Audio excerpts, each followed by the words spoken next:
He grew up believing the world was simple, that strength meant control, that anger meant power, and that hate gave him purpose.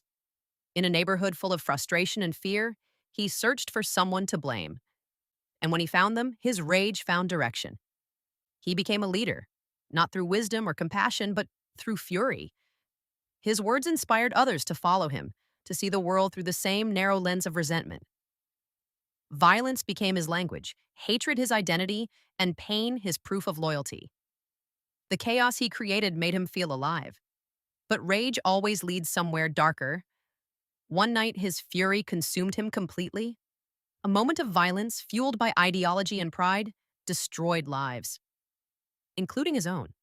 He was arrested, locked away, stripped of the illusion of power that had once defined him. Prison changes people. For some, it hardens them. For others, it exposes what they've become. In the beginning, he clung to his beliefs, trying to prove his strength, trying to hold on to the lies that once gave him purpose, but the walls around him reflected a truth he could no longer ignore. He wasn't powerful. He was broken. Then came an unlikely friendship, someone from the very group he'd been taught to hate. It started as silence, turned to conversation, then to understanding.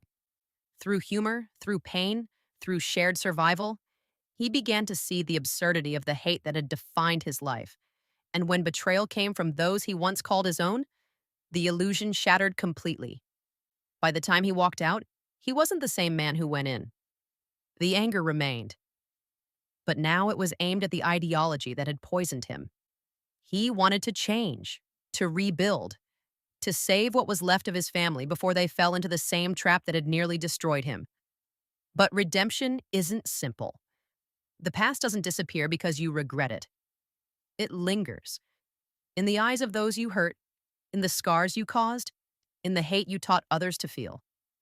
His younger brother had followed his path, idolized him, believed in the same twisted ideas, and now he had to undo what he himself had created. He tried to reach him, not with anger, but with honesty, by telling the truth about what hate really costs. He spoke of the prison, the betrayal, the emptiness that comes when you realize your entire belief system was built on lies.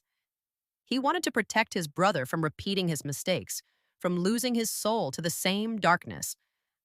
For a moment, it seemed to work. The cycle could have ended there.